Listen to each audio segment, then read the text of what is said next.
Hello, everybody, and welcome back to the I Am 1-2 podcast with your host, Christopher Cohn. With me, as always, is my great friend, my producer, the guy that makes all the magic happen in the studio, Dan the Man. Everybody, say hello to the peeps, Dan the Man. Hello, everyone, man. I'm so glad you're here with us. We are glad you're here with us because we want to help you with whatever's going on in your life. And we're going to talk about support, the number one thing you need to have a better life and to have sobriety for sure. And we're going to teach you how to get that and what that's all about. And Dan has a lot of personal experience to share with that's happening in his life recently.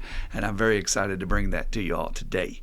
We just passed a milestone for the I Am 1-2 podcast. If you watched our episode last week on powerlessness, that was our 50th episode that we have in the can. And if you know anything about alcoholics, are great at talk, great at preparation, great at startup, and we're not so good at follow through. So I consider that a major accomplishment. Congratulations, Dan. Congratulations, Christopher, to just stick it out, and we intend to keep sticking it out as long as we can think of things to say, and as long as higher power is able to give us the power to say it. We're going to carry this message to you. So thank you for that, Dan. 50th episode. That's pretty damn exciting. Yeah, you demonstrated this because I said that when we started a Spiritual Underground podcast, there was 12 Spiritual Underground guys that all wanted to do a podcast. It took about a week. And I will quote one man named Kevin. He said, "I just don't have time for this shit." and I say, alcoholics got a lot of startup and not much follow through. Yeah, it's hard for us. I've watched you in your writing and that kind of thing demonstrate the opposite. And then me and you don't have. We're some kind of unique alcoholics that don't have that problem. Oh, I know what it is. We work a program. No, I mean that with tongue in cheek, but also sincerely, because if you're doing these tools one day at a time, God will give you the power to do what you need to get done, even when you think, I've got nothing in the tank, man. I was in the mental hospital all day long. I gave everything I got to these crazy addicts and alcoholics. I'm in kind of a bad mood. I just want to go home and sleep and maybe eat a bunch of crappy food, watch TV. And it's like, no. Do the next right thing. I'm going to go over to Dan's. Yeah. And the next right thing isn't going over to Dan's. Next right thing is... Whatever it is. Next right thing is get in the car. Next right thing is start the engine. Yeah. Next right thing is put on some cool music to chill out on the way so you can let go of that energy from the hospital. Thank you for all of our viewers, and thank you for everyone out there who's supporting us. Yeah. Our goal is to carry this message of recovery to as many people as we can find, and we mean recovery with a capital R. The entire world needs recovery right now. We are very sick, and everybody recognizes the sickness, but when you say they need recovery, they're like, well, I don't know what you mean by that. It means I need to work on me, man. I can't change the world. I can't change government. I can't change what they're doing, but I can work on me. And there is your salvation. What did every great teacher say? Go within. The journey is within. You've got to pull away and work on cleaning out your insides. And the 12 steps is the most effective, quickest, most efficient method I've seen to do that. And it'll change your entire life. And that's available to everybody, not just addicts and alcoholics. So welcome. We are glad you're here today. We're going to teach you today how to get these supports in your life that you're going to be so grateful. So many people out there are walking life alone. And I heard a statistic which was kind of mind-blowing. It said that as the amount of space has increased in people's homes, square footage, the amount of happiness and fulfillment they report in their life has steadily, on the opposite, gone down. And not only that, but as people have become more connected, and they've got Facebook friends, and they've got Twitter, and they've got all that stuff, this is documented. Mm-hmm. They do these surveys every year. The amount of people that respondents say that they could call on during a crisis for support has gone steadily down. Wow. And, as I heard a friend of mine say on his podcast the other day, when you're in your trouble, it's not going to be your Facebook friends that come to help you. It's not going to be your Twitter followers that come to help you, or all the people that liked you on YouTube. It's going to be the real flesh and blood people in your life who came through. And my friend Dan has a little to share on that in just a second here. I think you'll be very moved by that. Now, here's the problem. We all come in here. I know. I'm working in a laboratory every day. What's my laboratory? Attic University 101. And they're all coming in saying the same shit I hear year after year all the time. And that is, oh, you don't understand, man. I'm not a person who opens up, and I don't trust people. And I'm not definitely going to a group where I don't know people, and I'm definitely not going to say anything. I mean, because I wouldn't even know what to say in the first place. I'm new, right? And I'm like, okay. I'm not good at talking in front of people. Yeah. You're talking about what? You're talking about fear. And when we are in fear, we can't let new people in. We're just not going to do it. It's a threat, right? So we got to be aware that this is going to be the number one obstacle that I ran into, and you're going to run into this too. Like, what? You're asking me to go to this place I've never been? What? You're asking me to open up and share my stuff? What? You're asking me to sit there and listen to somebody else's feedback and let what they said in? And maybe even talk to them a little bit after the meeting and not just take off? That's an impossible task for a new person, whether you're an alcoholic or just a normal person. We get stuck in our routines and our ruts. And literally, I've had people in my group sitting on the couch day after day, and then they leave and they relapse and they come back. And now they're sitting on the couch again. And I'm like, the guy's still not moving. He's still not going to a meeting. He's still not reaching out. And he's like, well, I'm thinking about it. Just sitting there hoping it'll get better. I'm thinking about getting support. But again, this was a completely foreign concept to me coming in, and I don't know Dan will share that too. Yeah. In that, when I came, my story is a little different than Dan's. I came from an alcoholic family system, so you could not count on your supports. And I need to share that because this is not bashing my family. This is my reality of what I learned about how far to trust people and keep them at arm's length. And don't tell them this. Definitely don't tell them this, because they're going to hurt you with that. They will hurt you with your deepest secrets. As soon as you show your underbelly, they stab you. And I hate that in the program. Anybody of you out there, you see anybody out there doing that shit where the newcomer's opening up and getting honest, and then the old timer makes a smart ass comment, you go out and beat that old timer into sense. Because that is bullshit. That guy is working a better program than the old timer is. Because I want that old timer to open up and talk about what's he got going on today. Well, he's making fun of that newcomer for crying or talking whatever. So, I'll give you an example of that. I'm going through a period with what Dan's going through, sympathetic pain, empathetic pain, when your friends are suffering and going through challenges, and it just brings up all this stuff for you because you care so much about them and you hate to see them struggle and suffer.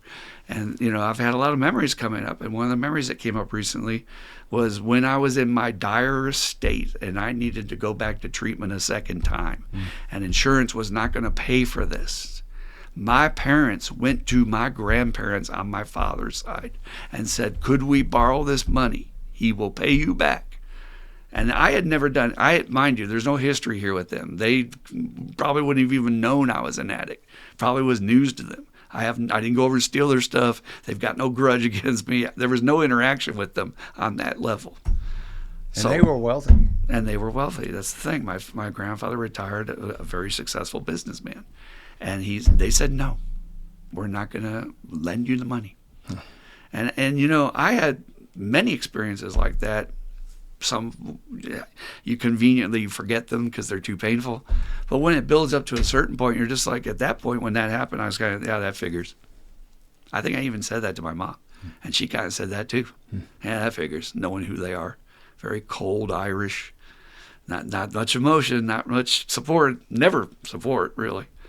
And then my grandmother on my mother's side stepped up, and that was very impressive to me, and it left an indelible mark on my soul that she cared about me as a person, and we weren't demonstrative. My grandmother was not a demonstrative grandmother. We always joke in my family, we did not have the grandmother baking us cookies and, playing with us and doing, it wasn't like that at all. She would put us to work. Here, do this for me. And we would pick up walnuts in our yard. Now, she would pay us if we had a certain amount, but would you go out and pick up our walnuts in my yard? I don't want him with the lawnmower. But you get these messages and you pull in, and you can pull into a point where you can realize you're all alone in this world. And when you're all alone in this world and real crises hit, you're in trouble. You're not going to be able to go to that mountaintop as Scott Lee had to. Poor Scott Lee had a daughter when he was in recovery who was a recovering addict, and she was suffering with her disease, and she tried to kill herself, and she blew half her face off and failed to kill herself. And Scott Lee tells this story where he had to go in the hospital and hold his baby's hand for 2 weeks, not knowing if she was going to live. And what happened? People in AA swarmed the fucking hospital. It got so ridiculous that the staff was asking, what are you, the president? Are you somebody important? Why are there so many people coming in here? Because they knew we have to hold this man together while he goes through this so he doesn't just spin out. And he cries when he tells this story and says, I know what you did for me. And I thank you. I know what you did for me and my family. And the sad thing is, most Americans don't have this. I'm saying Americans specifically because we are a country living behind walls and glass and steel, and we're not communicating with our neighbors. We don't have community anymore. We don't have our tribes anymore. And we're all staring at a glow screen, whether it's our phone or computer or TV all night. And you don't have those people you can count on. So we want to talk about that today because my friend Dan has a very powerful story he would like to share about what he's going through with his father, but what he got from support. That was, again, I would venture, Dan, was new to you when you were starting out. Like, how do you do this? And I don't let people in like this. This is not the guy. I'm not a feelings guy, you know? Yeah, and I use those taglines like, I like these little statements, all these guys. I don't really like talking in front of a bunch of people. And people do that. And I get it because you don't. I got a lot going on. And all these lines that we come in here and say, and I'm beginning and meeting you, and you, I think you said cookie cutter, like we're all, and it's another one of these funny things about in recovery where we are unique individuals, but we're also, I can't imagine how many times I've heard that line about, I don't really like talking in front of people. Mm-hmm. And you've probably heard it way more than I have. The one I hear the most is that I don't trust people because of what I've been through. And I'm like, okay, so you're the only person on earth you conceive that has ever had trauma. And they just don't know. They just don't know that everybody in that room has been through that in some version. Yep. And it's a whole new world, And I've said this I think on here before too, but it just touches me. And there was a line that one of my clients, I get to go out in the world and fix people's stuff, and I talk about my brothers while I'm there. I don't really know. I'm just trying to have a conversation and talk. I'm not really like trying to carry the message. You don't have an agenda. You're just talking off the top of your head. Yeah. And that lady there a little bit ago, she looked at me and she stopped for a minute. She looked me dead in the eyes and she said, "How is it that you have so many male friends?" It's recovery. That's it. And she caught it because I was talking about you. I was talking about, I try to keep it level. Sometimes I don't say my sponsor. I say my best friend. This other guy is a really good friend of mine and talking about stuff. And when she laid that line on there, that's a great deal of gratitude that she, I know it. I express it. But it's awesome when somebody out in the world helps me see it too. And this happened the other day, Doorbell rang.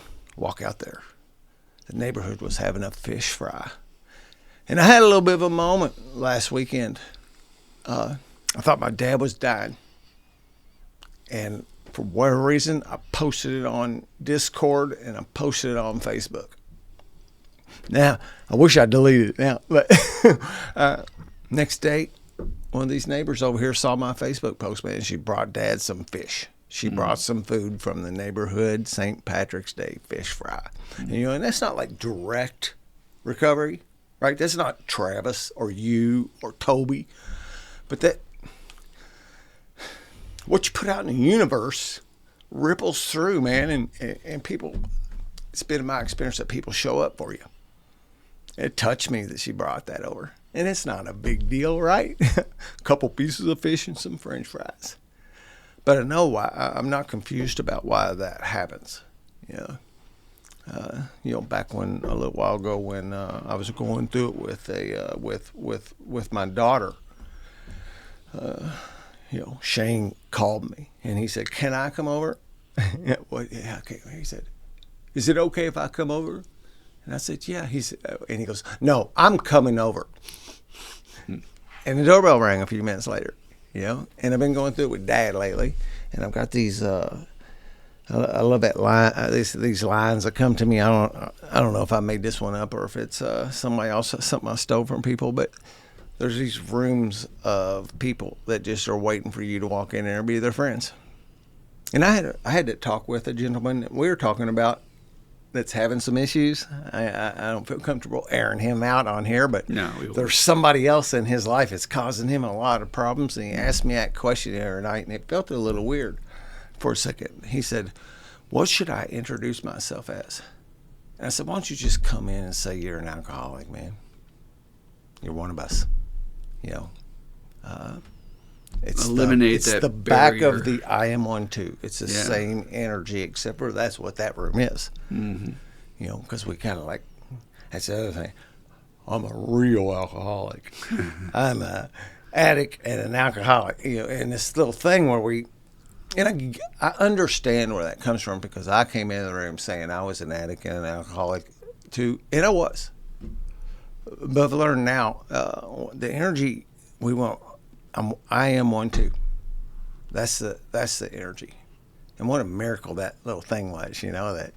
And actually, I had bookmarked that a little bit ago.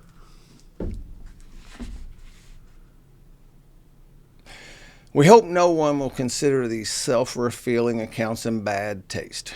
Our hope is that many alcoholic men and women desperately in need will see these pages, and we believe that it's only by fully disclosing ourselves and our problems that they will be persuaded to say, yes, I am one of them too. I must have this thing. And that's where it come from, but it was subconscious. I just did it one day, Overnight I was talking to Ross, and these people like Shane and Ross have been on this podcast, so they're outed already. And I'm talking to Ross on the telephone, and my doorbell rings. I said, hang on, Ross. And I looked out my window, and there he was. Sneaky devil. And the amount of support that I've been receiving in the past, fuck time, right? Whatever it's been. It's just amazing that I get to have all these people, men and women, sending me just a text. I'm thinking about you, brother. Hope you're doing okay. How's your dad? And it's amazing. And I didn't have that, man. I mean, that lone wolf thing, and I don't like talking in front of people and all that when I got here. I didn't have that. I had the host of fair weather friends is what I had. Mm-hmm. It's overwhelming to the point where you're like, is this real? Yeah. You almost like, okay, are they playing a prank on me? It's weird just thinking we do as addicts and alcoholics. But in general, what I see happening is you're getting this awakening, kind of like the George Bailey moment in It's a Wonderful Life, that you invested all this stuff into this community. And they want to give back to you now. Yeah. And I shared about that the other night. That was exactly the feeling, is that, I come in here and invested in you guys, and now you guys are investing in me. Mm-hmm. And you be that lone wolf that sits in the back and gets some back row recovery. Right. You don't get what I'm receiving today. Right. But, how do I want to say this? How much easier did it make to go through what you're going through? And that's the astonishing thing, is when you recognize, I actually went through a multitude of my life before finding this, because only 10 years sober, not having that support around me when shit hit the fan, whether it was your divorce or whether it was your legal stuff at first, right? Yep. And and I'm having to let calls go to voicemail because I don't want to hang up on this man. I'll call him in a minute. And what's that? You do not want to miss this, and it's available for us, man. It's just unbelievable amount of support. We try to pour it on these new guys when they first come in. And kind of it's a little frightening at first. Overwhelming. When you have these guys who are like lining up to shake your hand because this is your first night at hug you this meeting and hug you, and And I get that. That's what we do. That's how it goes. But so we'll circle back to this, but let's back up for a second, because the people that are new, plus the people that are not addict alcoholics, listen to this. They're like going, well, okay, sounds great. How do I get started? But there is a sacrifice to be paid. And I'm going to talk frankly about this, because I have a weird-ass alcoholic mind, and it just plays games on me like this. Remember, we have that committee in our head, and I think every human being has it. Ours is just particularly loud. like Scott says, I just wish they'd go one at a time. Well, okay, yeah, that's funny. That's funny, actually. But it wants to poke holes in things. It wants to be the skeptic. It wants to denigrate and or be standoffish, But when I was starting out, I was very fortunate that I had my best friend drop in my lap, and that came through service work. My group had a tradition that if you're new, we're going to give you service work. We're not going to wait till you're around a while. So you're going to co-pilot the meeting. You're going to do Plug coffee, you in. whatever, open the church. Yeah. What's the worst you're going to do? Steal the church's keys, And so, if you looked like a bad sort, they were going to make a dumb decision. But if you looked like a guy that was serious about his recovery, And so I was making the coffee, and I had a little selfish motive. I was staying at a halfway house, and I had no access to a piano. And they had a grand piano in our meeting room. So I was like, well, fuck yeah. And it was a big-ass room with good acoustics, too. So I was wailing on that thing one night, and my best friend Jamie just happened to walk in the door early. And he's a drummer, a professional drummer that's been in bands that have played with people like Paul Revere and the Raiders and shit like that back in the day. And he's just sitting there digging it, and he's like, man, I love what you're laying down there, man. And we just started talking about musicians. Bond. Yeah. That never would have happened. I wouldn't have probably talked to him. He wouldn't have looked interesting to me. I would have had no reason to. At that point, he wasn't your best friend. He turned into being your best friend. I didn't know this guy from Adam. I did not know this guy. I didn't even know his name. Yeah. We're just talking about music. Yeah. We found a bond. That bond might be meeting somebody in your journeys that shares your favorite hometown team. We're doing NCAA tournament time. Everybody had the game on at work today. Or likes fishing, or, Yeah. Who knows what? Exactly. But at that moment, I've got to actually let go a little bit of self and what I want. To be vulnerable, which is something I don't want to do. I don't want to be in a position of vulnerability. Vulnerability for everybody out there is when you have to listen to someone else. Right? When you're talking, you have the power stick, right? But when you have to listen, there's a threat they could say something or do something to take some dominance over you or to exercise their power over you. And so we get very sketchy as humans. Somebody else is talking shit. I need to be thinking about what I'm going to say next and prepare. And it's very hard to listen. It is very hard to listen. And as a counselor, it's a vital, and the sponsor, you've got to listen. So, but my little mind, I'll be honest. We were talking about your retreat coming up. I want to go. It's going to be great. If I go, it's going to be astounding. And my stupid little mind will go like, oh, man, it's going to take away one of my weekends. And I don't know, man. I mean, you got to drive all the way out there, and it's probably going to be hot. It's going to be buggy. And these guys, some of them are in my group. Everyone are in my group, and I don't know about that. And it's just trying to poke holes, is what I'm saying, poking holes. And that's what you have to be aware of. And the reason it's doing that, I believe, is out of fear, which is that fear of vulnerability, that I'm going to go do something new. And yet, when we get that newcomer to come to the retreat, we get them to come to the meeting the first time. And invariably with my patients, I have to fight them to come the first time. And I always say to them afterward, was it as hard as your mind built it up to be? Nah, not really. Did you feel better afterwards? Yeah, I feel better. Was it worth it? Yeah, I don't think I'll come back. But you got to do that first time, take a chance. You got to. And I think for a lot of people out there that don't have a ready fit to be able to just walk into an AA meeting, although you could, there are open meetings of AA. It'll say O on the schedule, which means anybody's welcome to come in. You just say, I'm a visitor, or I'm a supporter. Or lie. Or lie and say you're an alcoholic. I don't care, really, today. I don't have an issue with that this Doesn't bother me. Come in and say you're an alcoholic, so then you'll feel more of a part of what's going on in here instead of, because when you come in here and you say something separate, it's kind of put that separation up. That's why I like what you said to your boy there, is like, let's eliminate that wall of separation. Maybe that was a part of why you left us, being different, Easier would be for them to go to Al-Anon, because Al-Anon's for the friends and families of addicts and alcoholics. And I defy you if you don't know somebody in your circle or at work or somewhere around you that doesn't have an issue with alcohol and drugs. I defy you. Yeah. Or you probably have your own stuff, tech addiction, smoking cigarettes, porn addiction, gambling addiction, the food addiction. You can find stuff if you want to. And that's what I Am One Too is about. That's what our program, I Am One Too, is about, is that we are just struggling humans. We want to eliminate the labels, and you're welcome no matter what, because you want to get some better tools to improve your life. That's all. And but you got to take that risk of being vulnerable, because you're going to walk into a group where you don't know these people. Yeah. Talk to the listeners, Dan, about the first time you had to do that. Go into a new meeting in early recovery, and or go into your first meeting, and you're just like, I think you said you circled the parking lot. No, wait a minute.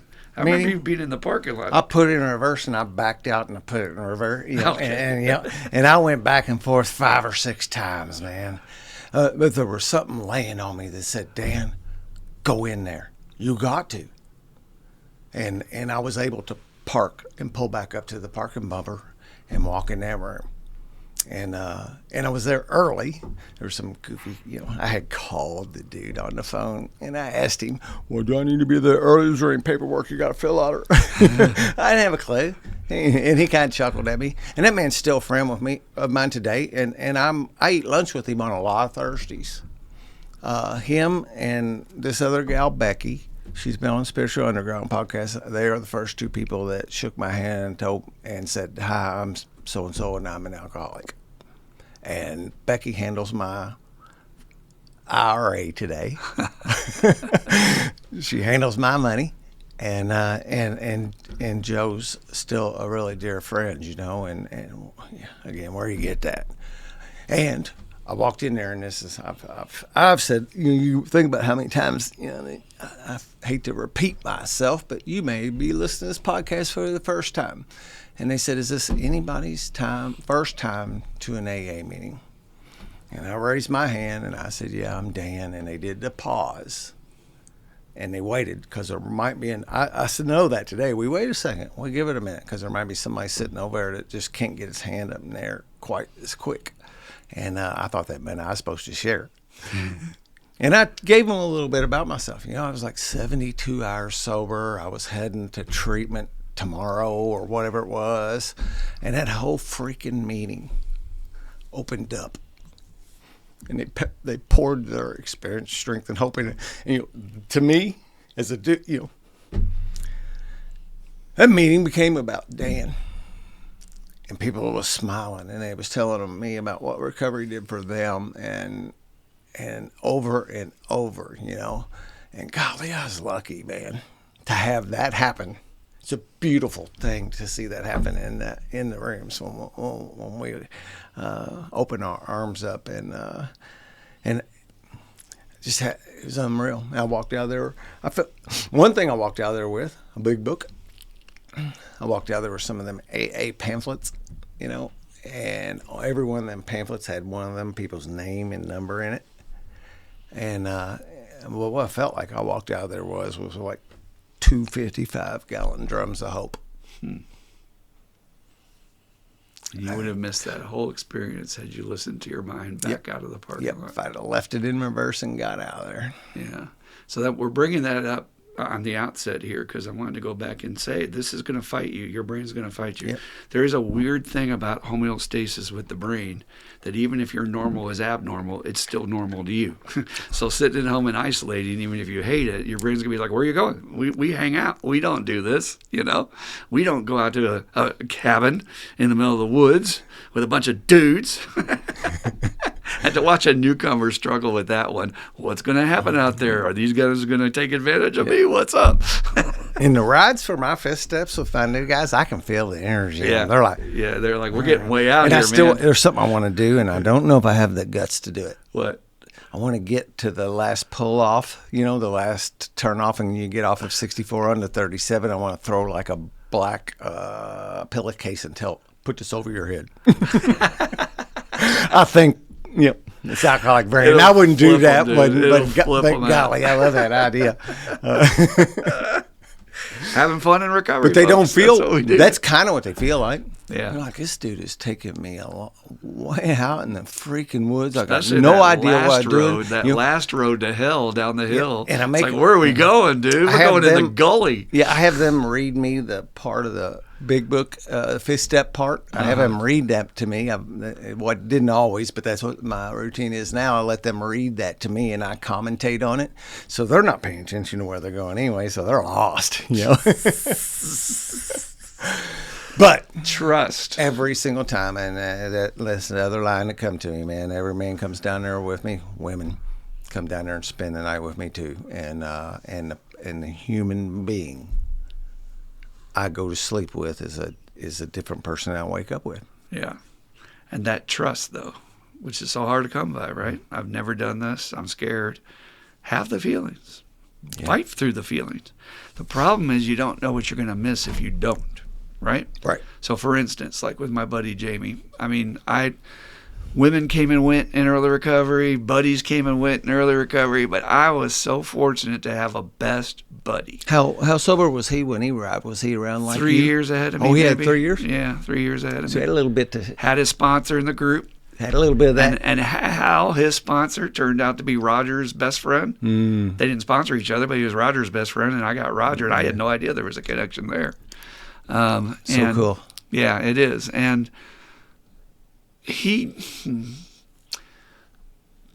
so much came out of that. I could make a full list, but a short list is like, dude, when I went back to school and I needed to watch my expenses and needed to move in with somebody because I'd lost my roommate, he went back to Louisiana. He let me live in his trailer and charged me barely anything. Yeah. You know, half expenses for electric, whatever, but barely anything really for rent. And we could have charged more. Just fair. Just because he's just- trying to help yeah. help a friend out, right?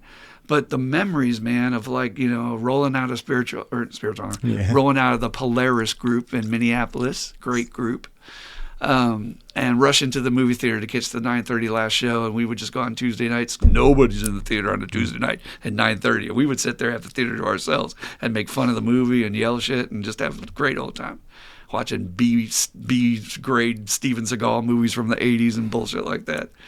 But the other nights, taking a trip to the old Gophers Stadium on the grounds of the University of Minnesota when they were building the new stadium. The old one was just left to be there till they were going to demolish it. And there was no security guard or no nothing. And you could go in there and either run the track or you could just climb up in the seats to the very, very top, which is what we would do. And Sit up in the stadium. we would sit way up at the top, dude. And as you're sitting at the top, you can see the skyline from Minneapolis. And you're so far up there, and there's no lights except for ambient lights around the city and stuff, that we could kind of see the guy going around the track, but he couldn't see us up there unless we're making noise. And we would share real shit. We had deep fucking conversations, either there or in a Perkins, you know, splitting a freaking endless coffee mug. And you don't get that anywhere else. That's the stuff you're going to remember. This will help you create the fellowship you crave. Tell them where that comes from. It's page 164, man, and I messed up thinking about it because that's what I was looking for the whole time I was using.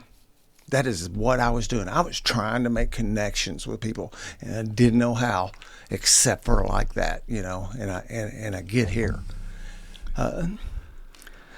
Maybe if I play poker with this dude, we'll have a connection. Maybe we play a game of pool with this guy, or if I hammer back as many beers as he does in a contest, we'll have a connection. Maybe if I go home with her, we'll have a connection. Yeah. I don't even know your name.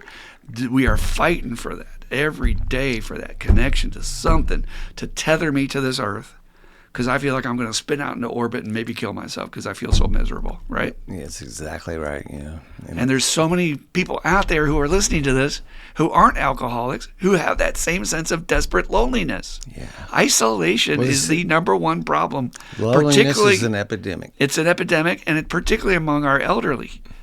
They're dying faster because of loneliness and no community and no purpose in life and nothing to do.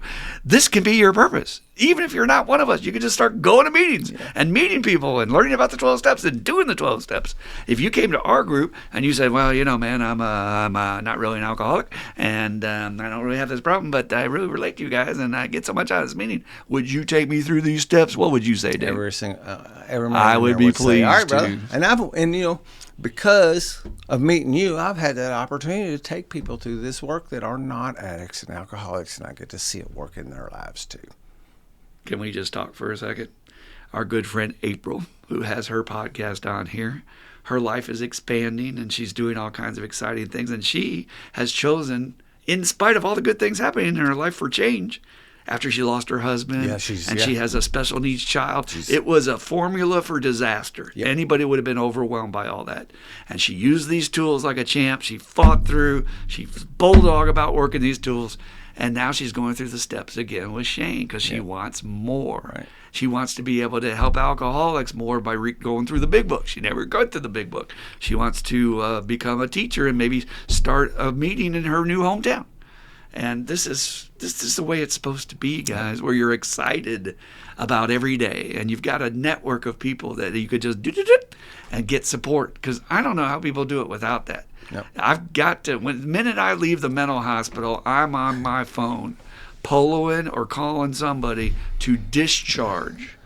Tune in next week. We're doing a whole episode on dark energy and how to protect yourself from the world's negativity.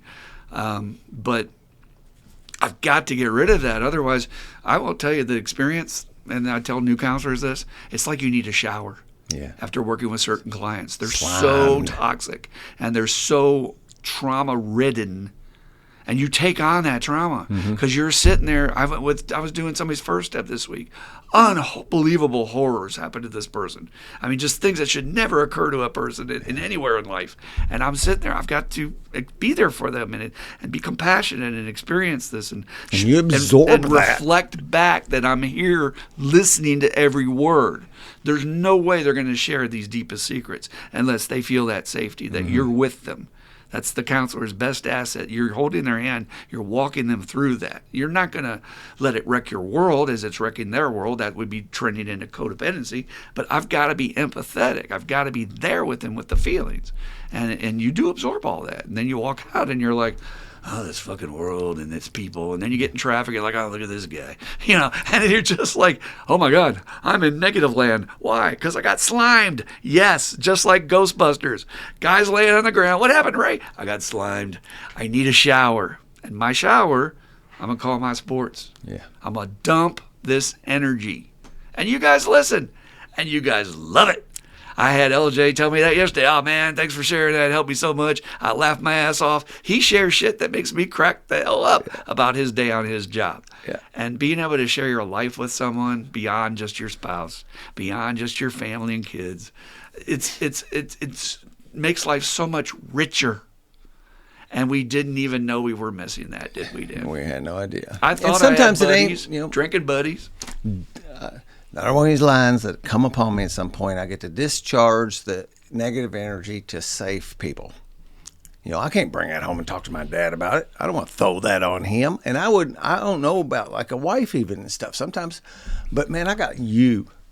And I can throw anything on you. Well, let's talk about that. Women need other women to discharge energy about men. Yeah. And men need other men, no offense, to discharge energy about the ladies, for sure, man. Yeah. That is a lacking piece. And how many young people you've worked with who are so consumed in their relationship and they don't have that male counterpart to balance that energy out. Yeah. Right? Yep. And I get to be there, And you had to coach and you get to out. Somebody the other day, and I don't even remember who it was, got a polo, hit the button, and it was, these motherfuckers. Like, yeah. Hi, how are you? Nice to talk to you. I busted up laughing. And he's just discharging that energy. He'll get over it, and he'll be okay. Whoever it was, well, they were able to do that. But think about the power that had to go into building that relationship, that I am safe to lay myself open completely and not have that fear that, they're going to say, well, spiritual people don't really cuss. And, you might have a resentment there, so you might need to look at that. Dude, how about we just let the guy air his stuff out? Just blast it. And get rid of it before you start throwing tools at the guy. Yeah. And, in a few minutes, he's off talking about something else. It was just a thing. It was no big deal. I could tell the just energy. Feelings. He didn't have anything he was, needed to work on. But it's a beautiful, we end up in these places where we are these other people's safe people. And it feels really good. It feels really good to be there. To and be that the safe person. Yeah. That's what I mean. Absolutely. It's beautiful.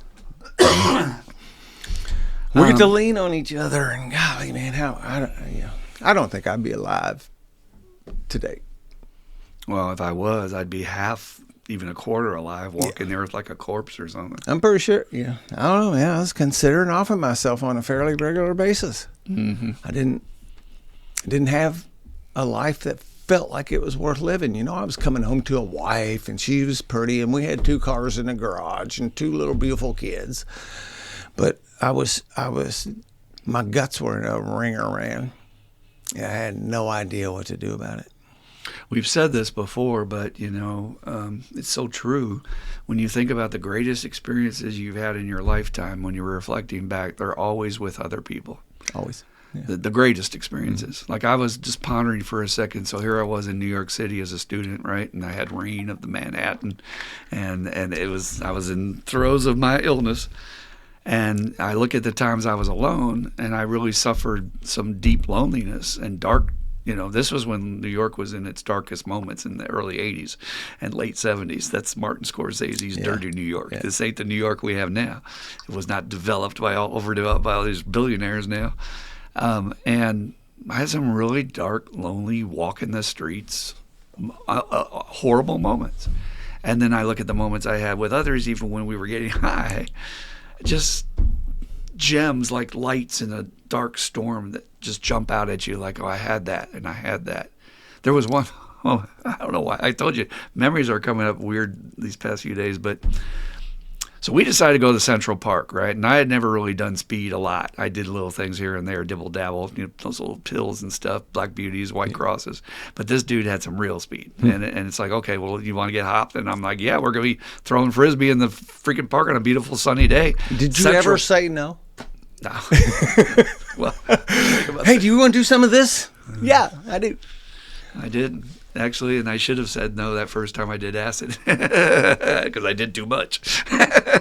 I said, it's not working. And I told him how much I took, and it was like Cheech and Chong. Oh, he literally did that. You mean he took the whole thing? He literally did that to me. You took 8? Oh. He says, you need to get home immediately before you. And I was like, before what? It hit me when I was driving. That was not a good experience.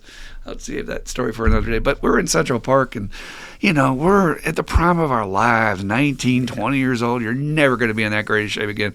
We're throwing Frisbee. We're hitting on the girls. We're showing off. We're all a bunch of actors just being goofy and making noises and doing shit. And one of our buddies, I don't even know how it happened, somehow got injured enough that he was actually bleeding. And he was bleeding enough that we needed to get him somewhere. So we wrapped his leg in some whatever the fuck we wrapped it. I don't even know today. It's kind of hazy memories when you're high, And we held him up, and we put something on his head, and we carried him from one end of Manhattan to the other, singing like Yankee Doodle Dandy and like The Spirit of '76, like we were the guys with the drum and the hat and going, and we took him to the hospital.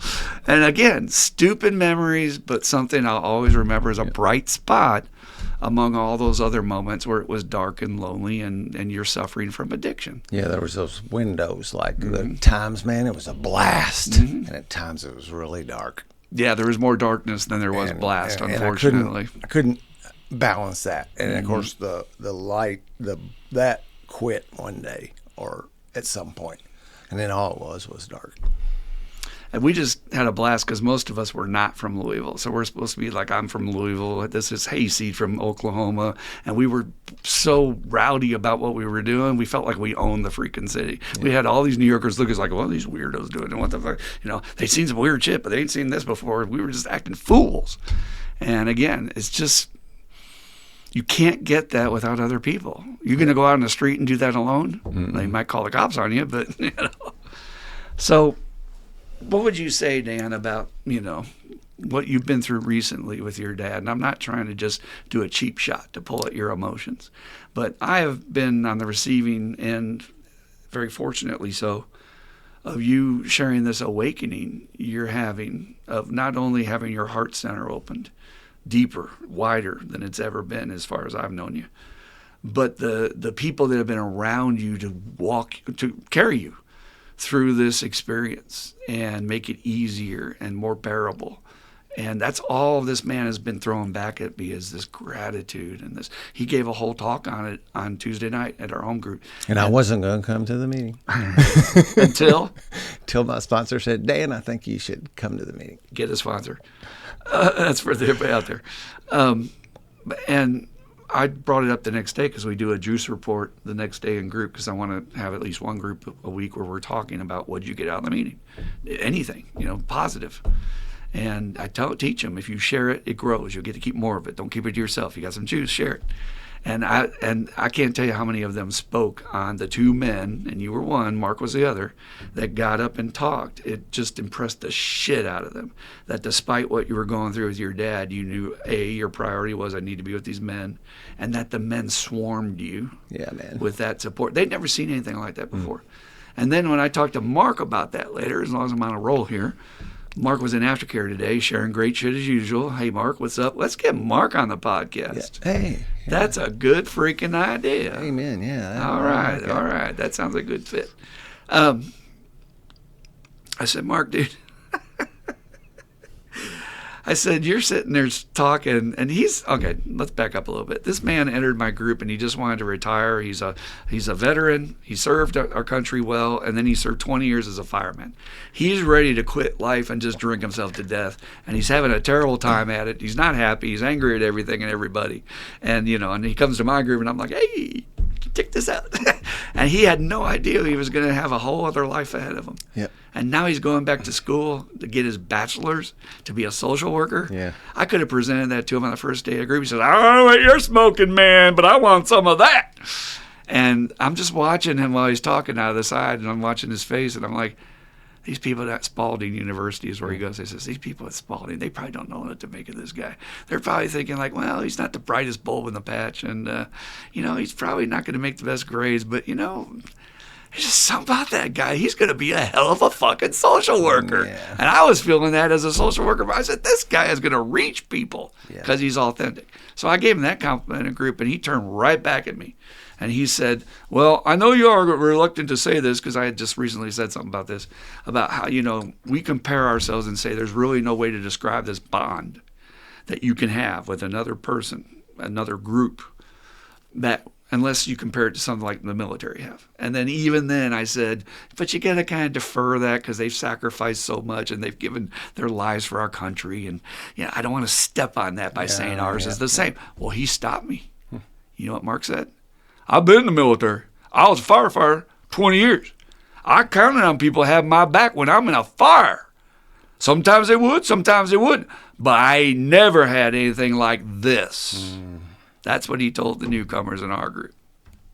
And Travis will say the same thing, that he come out of the military. And he had these friends and these guys that he hung out with, and all of a sudden he didn't have anything. And when he came to us, he wasn't sure if it was real, right? Of course. And he found it. And, I found myself watching lots of podcasts about Navy SEALs and Delta Force. I love to listen to what those guys and listen to them talk. And again, I'm not going to take anything away from them. Them guys watch everybody get a head blown off. We hopefully don't have to do that. But I don't see. I don't know where anywhere else is that we have the connection that we have. And it's not just men. I know that women are. I have some great women in my life, too. It's not just men, so I want to make sure I'm being clear about that, too. But, Mark, you just get to see these miracles of this man. I mean, he didn't want this. He had the walls up, man. I mean, all right, I'm here for a moment. but as soon as I can get out of here, I'm out. You know, that kind of energy. Yeah, you could tell he didn't want any of this. And now look at who that man is, man. Again, just him presenting the topic the other night and how poised he was, and also self-effacing. That's a term that means he's willing to make fun of himself and show his ass a little bit. Yeah. You know, and this can be yours too, but it's got to start somewhere. And ideally, to find the person, you got to go to the group. I just think that's the necessary order of things. You got to choose a group, go to a different one. You don't like that one, go to another one, fish around, and then stick around for a little while where they get to know your name, and you start to share a little bit. And it takes some time to go through all that, and eventually there's going to be that contact with one other person to start. And it may be a sponsor contact, or it might just be a good support. I mean, like Tuesday night, there's like a line of men coming up to give me a hug at the end of the night, man. Yeah. Hey, golly. And then it was Scott Lee was telling me that, and I didn't. This is another thing that I get these lessons, you know. We need to be touched, physically touched. I know. And guys like me and you, single dudes who really don't have that sitting around available to us. When Scott was talking to me about that on the podcast, it just dinged on me, man, because I need them hugs on Tuesday night and other times, but that I can get that physical touch need met by people who really mean it. And he said in that podcast, the only time men usually touch is violent sports. Yeah, he did. Yep, and I learned to hug here, man, and I grabbed them men on Tuesday night, and I held on to them. And even some of them are a little newer, you know, and they want to kind of do the pat on the back and bump off real quick. I hung on to them. But going back to but that, I could feel the energy of them. I could feel them lean into that after a second, you know, after it felt safe. Go ahead. But going back to the original point, can you describe what you felt when you were expressing those moments of gratitude and those tears? Again, I'm not trying to do a cheap shot to make you emotional, but it was like watching a guy having a spiritual experience, to be like, holy fuck, I have this much. I mean, we all know we got a lot of support. Yeah, we know we're there for each other, but you don't really know it till you see it like that. Right. Yeah. Right. Yeah, man. These men mean more to me than anything. You know, I'll throw this out there. They mean more to me than my kids do. I need them more. Kids are going to be kids. They're going to do their thing. But to know I have this connection, like I said, Ross showing up at the door and other men, and the other Mark wants to come over tomorrow and meet my dad. It's out of this world. It really is.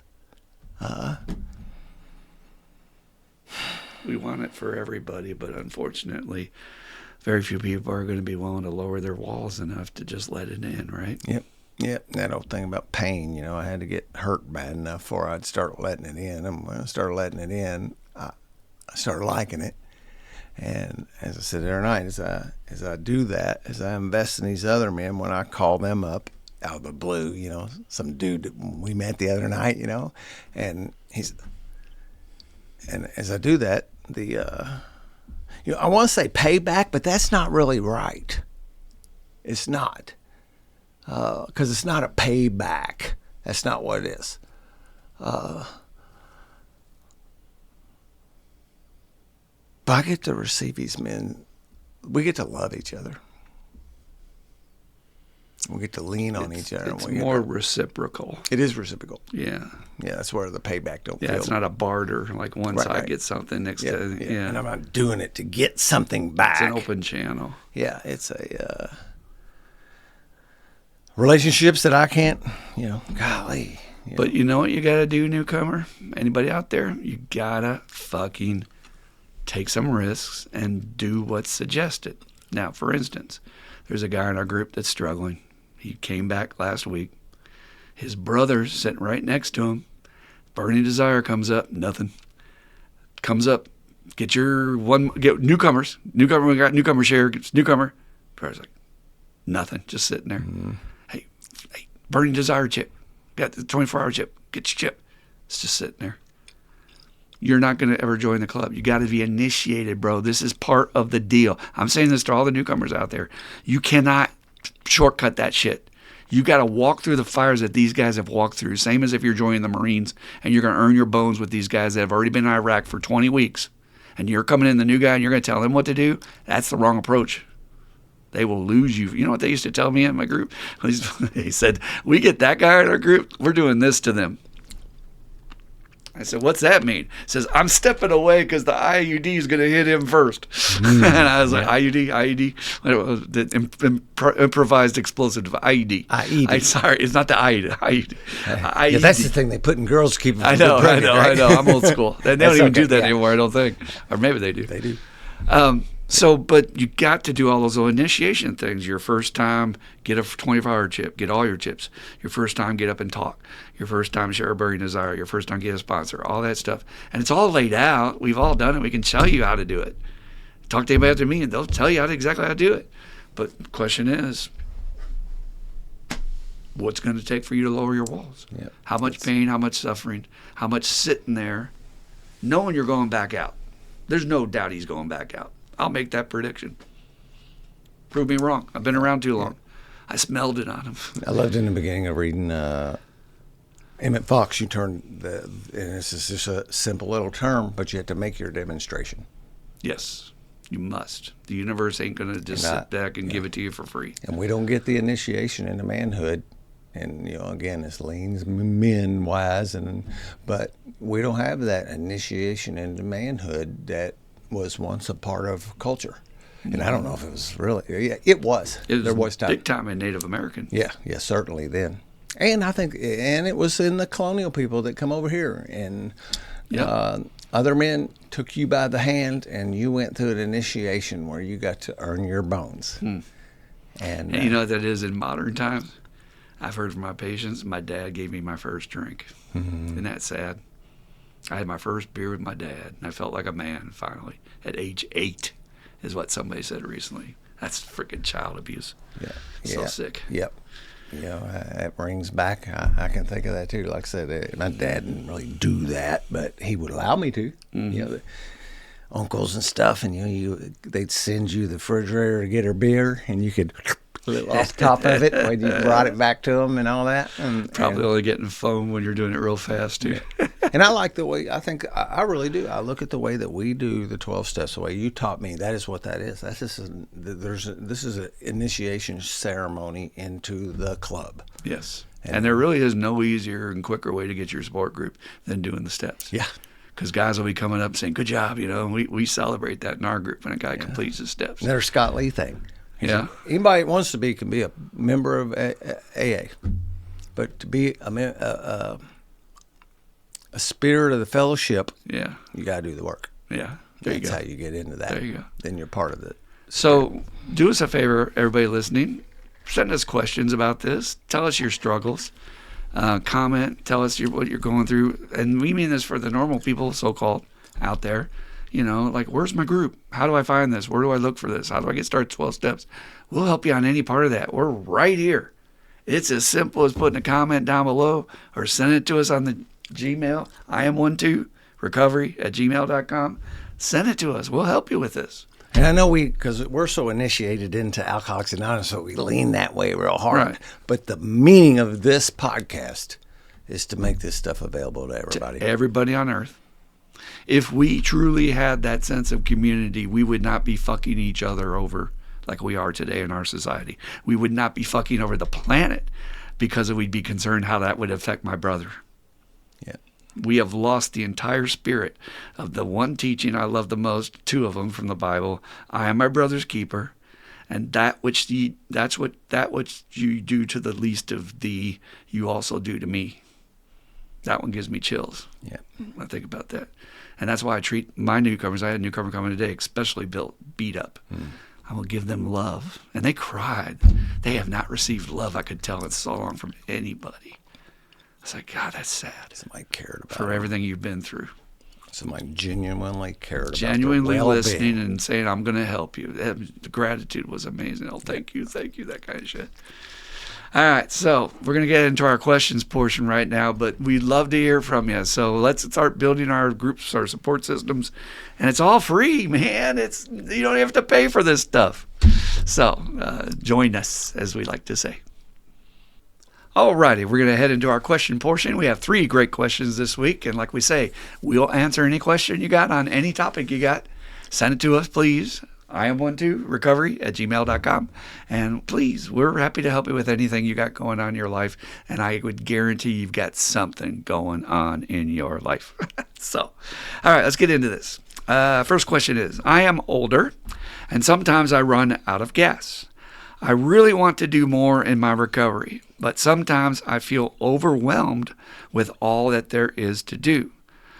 Such as working the steps, going to meetings, all that stuff. But most of all, keeping up with the youngest people in the group. All right, I totally get this. There is an interesting journey that everyone's going to go through on Earth. And they warned me about it. I heard all about it, but I was thinking, well, that's you and that's not me. I knew it was coming. I'm not stupid. But, getting older, it sneaks up on you. I have listened to too many people talk about this. I was like, I was rolling along fine. And then boom, I got this issue. Or boom, I can't do this like I used to. And it's weird. It's like weird. I had that a little bit at 40. I had it a little bit more at 50. But 60 was the one where I was like, oh man, my body's telling me it's been around the block a few times. So this is normal. That's the reason why I'm even saying this, is because this is part of the process of getting older, the part of the process of life and death. The question mark is, how much am I going to fight it or try to work with it? And the approach I wanted to take with you on this is, you may be fighting and not accepting that maybe you can't do as much as others. Plus you're comparing, and that's very dangerous in recovery. To compare is to despair. We don't want to look at others and say, well, I get it, because you can't. They're 16 and you're 20, whatever the age difference is. So, but I was hearing acceptance. I don't know why. I was praying on this one, like, well, where do I come from on this? I was hearing acceptance. And, I have found myself that when I accept my limitations but work within them, I am actually able to get more done than I thought I could get done. For instance, like we're doing a second podcast today. We knock them out 2 at a time. I already had a full day at the hospital of patching up drunks and drug addicts. And then, I'm exhausted, right? I shouldn't have the energy to even do this. But we suit up and show up and we pray to our higher power, give me the strength to do this. That's a big tool. And guess what? You're able to do amazing, miraculous things. However, I also think maybe you need to look at accepting some of these limitations and telling yourself it's okay. You're not meant to keep up with everybody. Now, I don't think you should slack on your step work, because you did put in here to work the steps. And we don't want to use that as an excuse and say, oh, well, my back is hurting, so I can't really do my 9-step amends. Really? So there's a balance there. But I also think working within what you got, and working on that acceptance piece, and just, it's okay to run out of gas, for God's sakes. But here's another angle. What are you doing to refill your gas tank? Are you going to new meetings, or are you going to the same old meetings, hearing the same stuff? That's not going to fill up your gas tank at times. It does get old after a while. We need refills. Even if you're just going to listen to a new speaker online or go to a new workshop. Or I had a friend of mine, she just did, this was a hell of a commitment, I thought. Hello out there. I know you're listening. She's one of our greatest supporters. I won't say the name this time. But she went to the 3-day weekend Tony Robbins seminar, which was 10 hours a day. Online, 10 hours a day. And they were, woohoo, hammering with all that positivity. And at a certain point, my friend was like, I'm feeling a little wore out of this positivity at this point. But she's doing something new. And I applaud that 100%. We all could do that. So, and that, guess what? Something new that excites you and gets you enthused can fill up your gas tank. Even though I feel older, I can still get some juice that I can run on. So I do think it's just a common thing. I watched my sponsor, Burns Brady, not be able to do as much as he grew older, and I'm beginning to understand his philosophy on this. I did not. I want to repeat, when he threw it at me, I did not understand it at all. And it's funny how your teachers will throw shit at you that you won't get till later. I'll give you one. I went to my old teacher, Marion, in Minnesota, when I was visiting one year. And I said, I want to write a book about Key to Life because it did so much for me. And I want to make sure that what you taught isn't lost. And I know all of it's on tapes, and I have many of the tapes myself, but I want access to your archives so I can write a book about this. And she took my hand and reached across the table and she said, I think that's great. And I really appreciate that. I'm very flattered and all that. But you need to write your own story. She was prophesizing, I am one too. She knew that. That's insane. This was back in 1998. How cool. And that's what I'm doing now. I'm writing out of my own journey, my own experience, which, of course, is going to carry much greater weight for any teacher. So what was my point? My point was the teacher's telling us, help me out, Dan. Where was I going with this? I had a teacher I was talking about, and I slipped to the other teacher, and that's where I forgot what I was saying. He was talking about Burns getting old and putting limitations, I think, on what he was doing. Thank you. That's all I needed. I just totally lost it. I get it. Yes, over 60. Welcome. He, at a certain point in his journey, got to the point where he recognized that his efforts were going to have to be more limited because of his energy reserves and because of his time left on Earth. And he said, I'm not sponsoring people individually because I'm doing more group work, and that's where my need, my calling is to leave the message I need to leave behind. And right now, Dan and I are putting a lot of investment into this podcast, and I'm putting a hell of investment writing in this book. I'm giving a lot of time and effort to that. And that's, you don't have to understand it. It's my journey. I'm not asking for any sympathy. It's what I'm doing. But it's about being true to yourself about where do you need to spend your energies. And maybe you're stuck in a rut and you're just doing the same thing over and over, and maybe you need something new to not be out of gas. Maybe it's not an age thing. And again, I didn't even know I was going to go here, but maybe that's a higher power thing bringing it all up. But our teachers are there to teach us. And so ask people, talk to them. But definitely don't be down on yourself for running out of gas. For God's sakes, we're all doing the best we can. As Dan says, we only get so much gigabyte bandwidth in our head, and we start out every day. So any thoughts on this one, Dan? Well, it's kind of straightforward. And I know that we've got a little age difference between you and I, too, but I find myself sponsoring these men that are all 15, 20 years younger than me. And I'll go places with them and try to keep up. And I could, actually, for a little bit, but I feel the same thing. And sometimes I have to put the brakes on it. And there's also a piece of me that I get a little I get to feed off their energy, too, though, Definitely. And there was a piece of this, too, that was like, maybe, like you said, go to some other meetings and maybe find some guys that are more on your level and your energy and where you're at, too, and see what that feels like, right? We do these 12 steps, and if you will listen and you do what we do, you get the answers. Like when Marion told you that, right? It comes, and I believe he'll get the answers he needs. But I'm watching my dad age, right? January the 18th, he could push mow the grass. January the 19th, he couldn't raise his hands up above horizontal. That's what's so weird about the aging process. That's what I'm discovering. Don't take it for granted what you can do today. Yeah. And that acceptance thing, and go see. Maybe there's something wrong with you. Maybe something's going on. That's true. Most common one in our culture, probably a mineral and vitamin deficiency and hormone imbalances because our food supply is so screwed up. Yep. So, few things a man Plus can supplements. do. I can't say enough about supplements. I'm seeing more doctors change their tune on this shit. I had the doctors fight me on this and be like, Americans have the most expensive pee in the world. You're wasting your money. Blah, blah, blah. And now I'm finding them all going, wow, there are certain things as you grow older you cannot get. And our food supply's gone to shit. Partially that, and plus it's over-farmed and all that.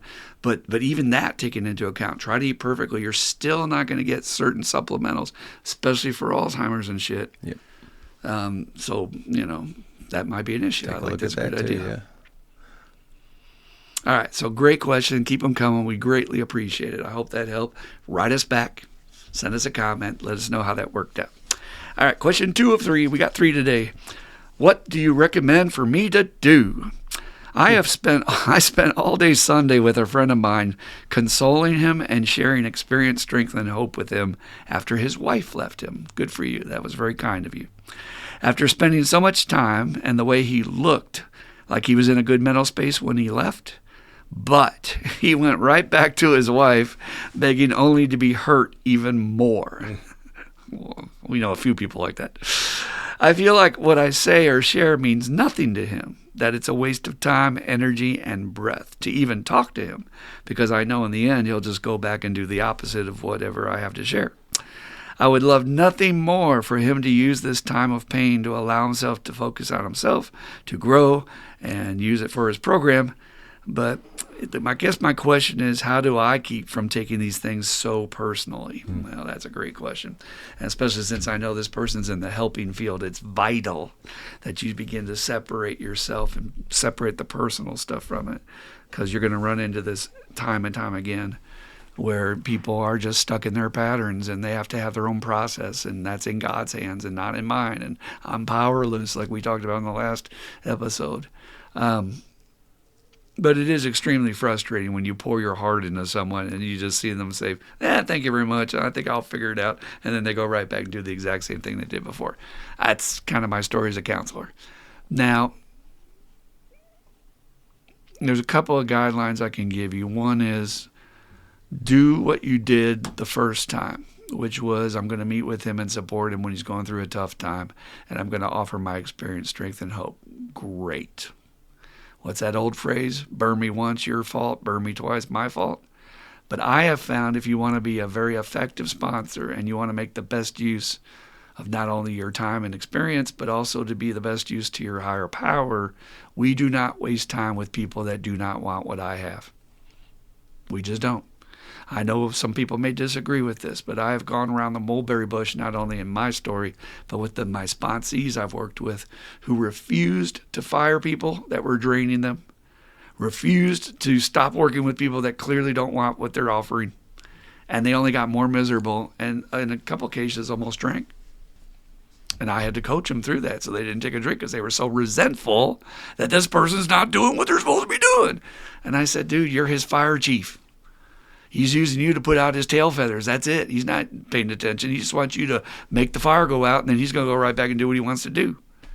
So the problem is, if you go to page 96 of our big book for you thumpers out there, it's a clear guideline in there. It says you may have to discharge your man after a certain time and he's not showing any improvement or doesn't want what you have. He says for that guy on page 96, he's taking up a seat that's extremely valuable, where there's this other alcoholic right there who could benefit from what you have to offer and not only be sober, but live happily. That's what Bill says in the big book. So while this guy, and I'm pouring all this time in this man, there's a guy right over here who wants what you have, and he's dying, and he's going to be the best blessing that entered your world as a sponsee. You're going to be grateful until you die that you sponsored that guy. And that's not going to happen while he's taking up the seat. The energy's being blocked. Guy's not going to come around. So you do have to have limits and boundaries around, my services are not being used well here, and I think I need to pack up tent and go someplace else where my services are appreciated. And I think that's totally fair. I mean, a guy uses me once, twice, third time to put out his fires. That's enough for me. How do you feel about it, Dan? I have this little bookmark right next to me, and somebody shared this with me a long time ago, and then somebody later on, because I had been telling about this, but it's 12 Steps of a Sponsor. And I don't think it's necessarily the sponsor either. You can be a support person, and this stuff still fits. And like the very first one, I will not help you stay and wallow in limbo. I'm just not going to stay here and help you stay stuck. That's freaking awesome. And it goes on and on. I will help you, and it's got the cool cadence. I will help you grow to become more productive by your own definition. I'll help you become more autonomous, more loving of yourself, and more free to continue becoming the authority of your own life. And I don't want to say we need to read the whole thing. But read that first one again, because that's... I will not help you stay and wallow in limbo. How many people have you watched do that for how long with some sponsees? And I am so glad somebody, it was one of them daily readers. And I'd share this with all my new guys. And I'll pull it back out. I said, remember when I told you? It's part of my ground rules today. I use it as a thing for that. If you're just going to stay stuck in that, and you're not going to take any action, you don't listen to me. Well, we're going to get blowback because those guys that go, well, I don't fire people, And I had somebody post in my group today, we don't shoot our wounded. We don't. I get that. We don't. I do that. You But don't. you know what? I don't. But you know what? A good bullet whizzing past their head to get their fucking attention, and you slap that mule with a 2x4 and says, I'm not going to sponsor you because you're unsponsorable. Yep. And you walk away. You're not allowing me to sponsor you. They have two options at that point. They can say, screw you, and go do their thing, which they're going to do anyway. Or they may go, whoa, I don't want to lose you. Yeah. Yep. And guess what happened? The guy I was coaching to do that with his guy, suddenly his guy is doing his assignments, he's showing up for his meetings, and he's getting it done. Again, I'll never forget being in a Starbucks, and I wasn't paying any goddamn, I was just up in my head, man. And I only see this in the rearview mirror. Again, I didn't, but all of a sudden I heard the screech of what like wooden chairs sound like when they move back fast, it's like fingers on a chalkboard kind of thing. And you stood up and you grabbed your big book and shut it and said, man, I don't think you're really into this tonight. And I flipped out. No, stay. And I did my best to keep my head in the ball game whenever we were doing the work from there on, and I learned a lesson, and I'm grateful for that day. At some level, you can be a crutch for somebody and hold them up, and it's a disservice to them to do that. You're helping them to die. Yep. I'll die on that blade. You are helping them to die. That is not a noble thing. And when they're talking about limbo, I got bad news for you, Charlie. You're in limbo too. You know why? Because I'm your sponsor, and you're calling me for the 50th time telling me this guy isn't doing what he's supposed to be doing, and it's wrecking your serenity. Yeah. You're stuck in his limbo. You're not getting juice. Yep. This is not helping you in your recovery. Get a dude who wants it. It's a two-way street. I'm sponsoring you. I'm going to help save your life. You're going to give me that damn juice back by doing these tools. You don't do them and I don't get no juice back, I'm hitting the road. Yep. And you come here and ask me how to do this, and I'm trying to help you do it, and you're not doing it. And isn't that alcoholic to the max? It is. Alcoholic to the max, and I see this every day in my group, is you paid money and you wrote all the paperwork and signed a contract. Took off work to come in here and to get a teacher to teach you to have a better life, and you're arguing with your teacher, telling him he doesn't know what he's talking about. I had a guy that you might be working with right now who said that recently to me. You don't know what you're talking about. I said, whoa, you want to be very careful in this group to say those words to your counselor ever. You don't ever want to say those words to your counselor. Yeah, at that point, your disease has its foot on your throat. Gotcha. You are in danger, son. Yeah. So I want my sponsor to have that ferocity. Me too.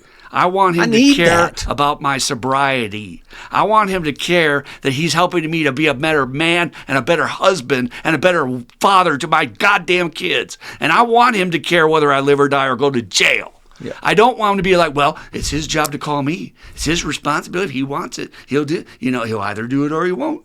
Yeah. Yeah, you know what? That's not good enough. Yeah. I need to give him that little kick over the edge because they've got a disease that is dominating their thinking.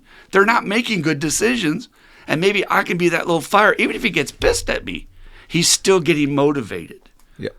And I can pull him in to save his life. And I'm wasting all that time on this other guy. And there's 2 or 5 that I could have been working with that are going to die. Is that worth it? What part of your ego? Or you could be playing a fucking video game instead of messing with the student. True, but I'm on point. I'm on point here for a second. What part of your? Oh, God damn it! I was afraid I was going to have it. God damn, it's not your fault. It's not your fault. But how it? I was taught by my sponsor that what I have is extremely valuable, and it's my job to safeguard that and not waste it. Jesus himself said, don't cast your pearl before the swine. And if you're going to waste it on these people that are clearly not ready or clearly not going to do what you're asking them to do, then this is what I want to say. What part of that is your fucking ego that's wrapped in that you're going to be the one, though, that makes the change? Yeah. Because you're going to stick it out. You're going to keep working with this guy. Yeah. Bill Wilson failed with half dozen prospects and all these people he failed with in the gutter until he found a guy that wanted it. That was Dr. Bob. Dr. Bob said, hey, first conversation, right? Yeah. Hey, I never heard this shit. This sounds interesting. Hey, there's a spark. Come here. And you got fired. Yeah. You got fired. All right. I'm passionate about this shit. In case you We ain't both figured are, that out. brother. I've been taught I got a line to hold. There's a way we do this. And you if know, you want to do it that way, cool. I'll be your buddy. Right. But I'm not your sponsor. yeah.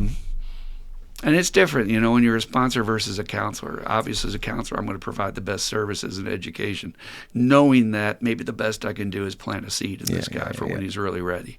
I'll still swing at him, though. I mean, how many times? I still swing at him, and there ain't nobody in my group that can that can deny that Christopher gives a fuck. Yeah. That is the one message I give them. I said, I'm going to care. I'm not going to be that counselor who's going to sit back, drink his coffee, and collect his paycheck. I'm going to try. I'll probably try too much. But, you know. And you have folks come through there, and they finally get it. Well, Mark wouldn't have gotten that if I hadn't been on him. He said that today. Yeah. It took a while. What, Travis took 3 years? took forever. All right. We don't So want, it is a funny. Yeah. We hold the line. He clearly does not want what you have. He's turning it down through his actions. He might say, no, but he's doing what he wants to do. Yeah. So if a guy is not willing to take suggestions, he's unsponsorable. What's it going to take for you to get more willing? That's all. Yep. More And it's pay. tough when you're a new sponsor, you know, and you're trying to help these guys. I made It every is mistake in the hard, book. but he asked the question, and we gave him the answer. Well, let's be real, and I'll shut up and we'll move on. But, you know, I got to tell this story where this comes from. I was working with a gentleman who was supposed to come over on a Sunday afternoon, and you know how sacred Sundays are to me, but we need to get his step work done and get him going on his 4-step, whatever, and get him going his 5th step. And I'm waiting, and he's not showing up. And I'm like, well, where is this motherfucker, you know? And so I'm like, all right, I'll give him a little time, and I'll give him a little bit more time, and it got to be like an hour. And I was like, well, all right, I'm going to call him and find out what's going on here. So I call him, and I'm like, dude, we had an appointment at 2 o'clock to do your step work. Where are you? Oh, I'm watching a movie with my grandmother. I'll be over when the movie's over. Motherfucker, gonna disrespect. I said, okay. That's how weak-kneed I was as a sponsor right then. I didn't like it. I don't want to bark, but I said, well, I'm going to try. When the hand of people reach out, the hand of AA needs to be there. I'm trying to be the good Okay, I'll sponsor. see you I'm later. trying to be the guy that's there for you. So I said, okay, get over here when you can. Comes over. I'm stewing, dude. I've had more time. I've had another hour to sit on this. You know, wasting my damn time on my day off on all the blah, blah, blah. And I'm sitting there and I'm going, you know what? And I finally said to him, does this not mean anything to you? And he get heated. He threw it right back at me. He was like, well, fuck you, and you don't tell me what to do. And he blew way up out of proportion. I did not give him that much heat for the response I got. And he went slamming out the door and slammed my fucking home door.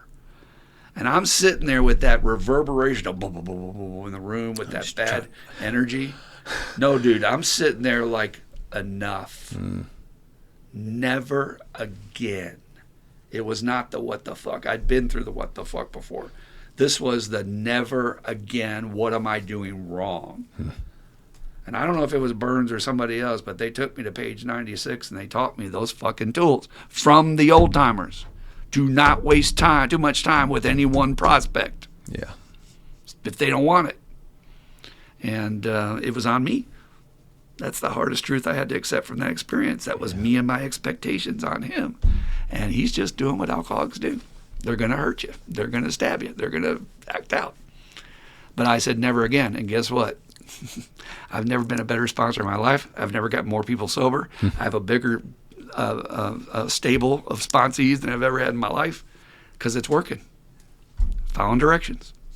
All right, we are running late on this podcast, but stay with us. We got just one more question, and we'll run out of here. Or 123. Okay, that's not too bad.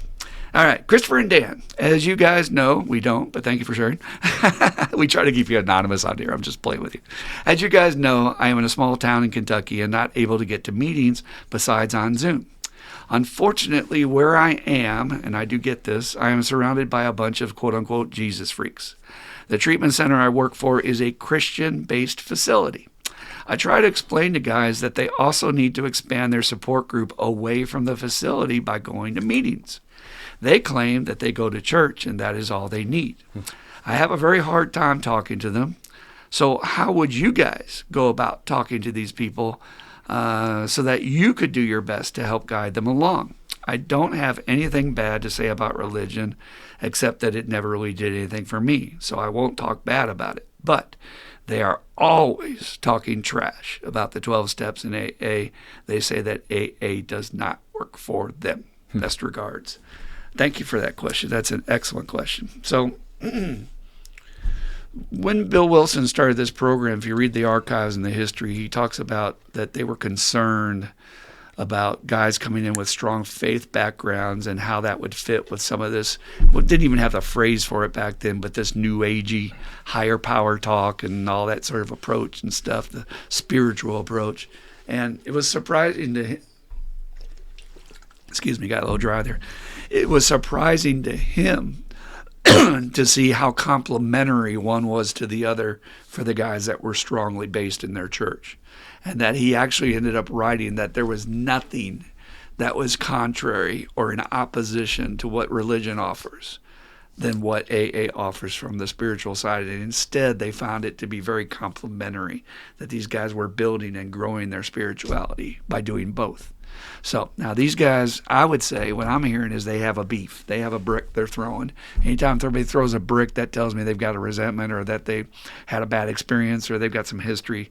And so that's the only reason I would think they would be talking trash about it. Now here's the issue, though, and I think I know where you're coming from. I would guess that your halfway house is dealing with a clientele that is a little more harsh. What I mean by that is they may have a prison background. They may have some rough using history, gang members, you name it, whatever it is. And I have found in my experience that two things tend to take place there. One is they'll use religion as an excuse to avoid looking at themselves, and they take that way, and then they don't end up doing it anyway, and they end up relapsing. So it's a great way to not have to go to AA and get a sponsor and get honest. They just say, well, I believe and I follow the Bible and all that. Some of the greatest convicts can quote the Bible to you better than anybody else. I know. I've sat in jail cells and listened to them. And my one guy that was doing to me one night, and I just had enough of it, and this guy could have snapped me in two, I said, yeah, that sounds great. You probably know more about that book than I ever knew about. But there's a problem with every damn thing you're saying to me. And he leaned in and says, what's that, dog? And I thought he was going to come at me, and I'm looking for the exit. And I'm in this jail cell with this guy, and I don't see the guard. And I go, I'm going to leave here a free man. And you're going to sit here and rot in this cell. So what the hell is wrong with your version of spirituality? And he will tell you to this day in his story that changed his path, that moment. I don't know why I said that. These moments of glory we have, when I say this on this podcast, I'm not saying, oh, Christopher was so great. I'm telling you, higher power gave me words that night that I have no idea where they came from. You've experienced that. Every great sponsor has experienced that. It's magic when higher power says, say this. And you're like, where'd that come from? And I'm not that guy. I'm not going to go fighting some convict. Again, they will use that as an excuse to hide behind because they don't want to get honest. They don't want to reveal their true, vulnerable, innermost self. But it's scary because I will tell you the rates of relapse among those guys is the highest. I don't see it working.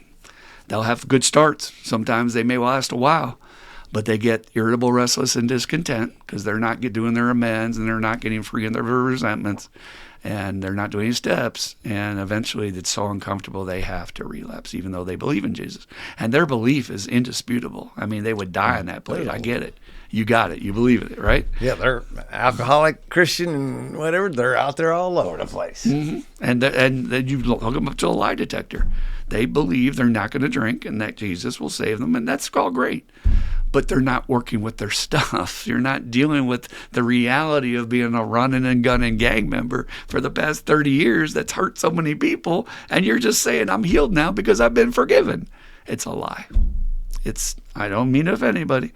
I mean it in the sense of AA. It's a lie you're telling yourself that shit is not inside you, that is not bothering you in any way, shape, or form. Even if it's just sleeping with one eye open at night because you know that guy's coming to throw a brick at your head for screwing him over on a deal. It's not reality. So any experience on this one? I think it's a great question. It kind of circles back to the last question to some extent about these people that don't want to do the work.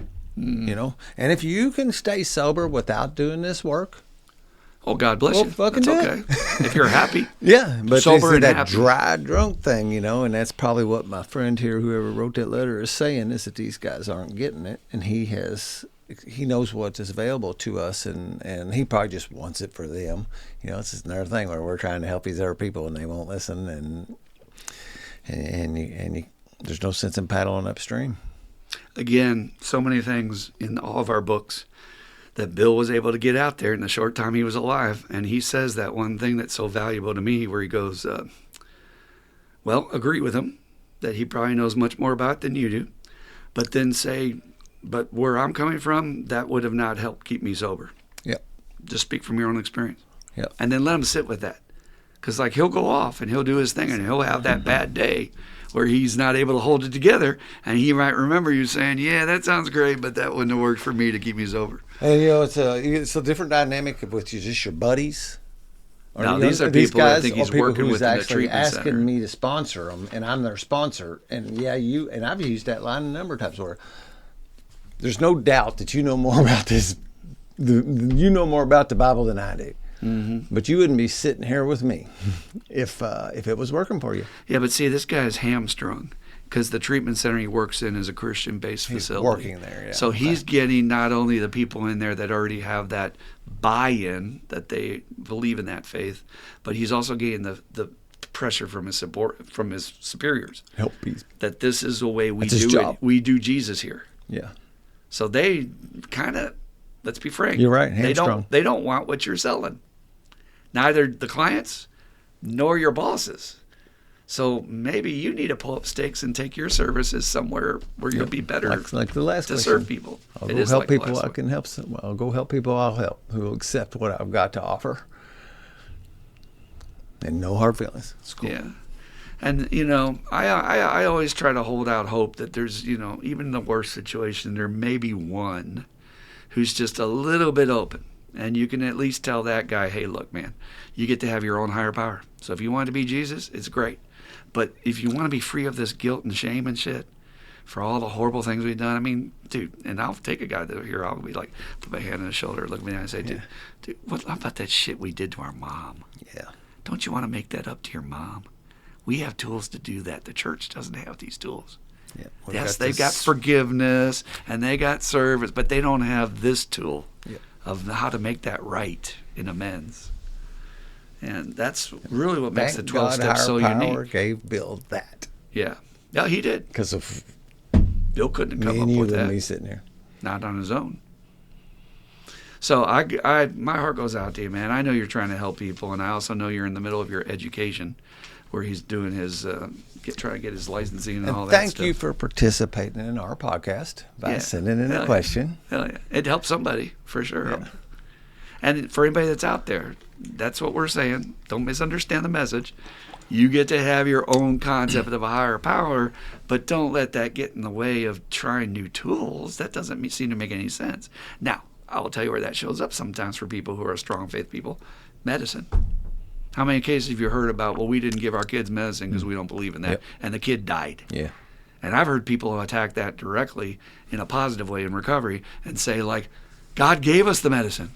God inspired those men, those scientific minds, to create this to help people who have that condition, and you're not taking advantage of what God inspired them to make, saying that, well, we don't do medicine. Yep.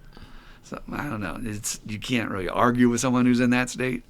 But you hope they don't learn the hard way, but let's be honest. How many Jesus freaks are there in prison right now? I know that because my guy who I was just talking about used to say, there's nothing worse than a born again in the joint. He says, I will cross this yard and beat you with this book to get you to believe. And I said, I bet you did, bro. He says, oh, I did. They saw me coming. They was running. I was like, oh, God. We had a lot of work to do with that guy. But you know what he's doing today? He's a social worker. He's a pastor, has his own church, but he knows the separation, and he will talk about that in his talk. There's a separation between religion and spirituality, and he gets it. Yep. Spirituality is your bag. Religion is what you do with these guys. Yeah. Yep. And if it was working for you, you wouldn't be in that treatment joint. Yeah, but that one might get you slapped.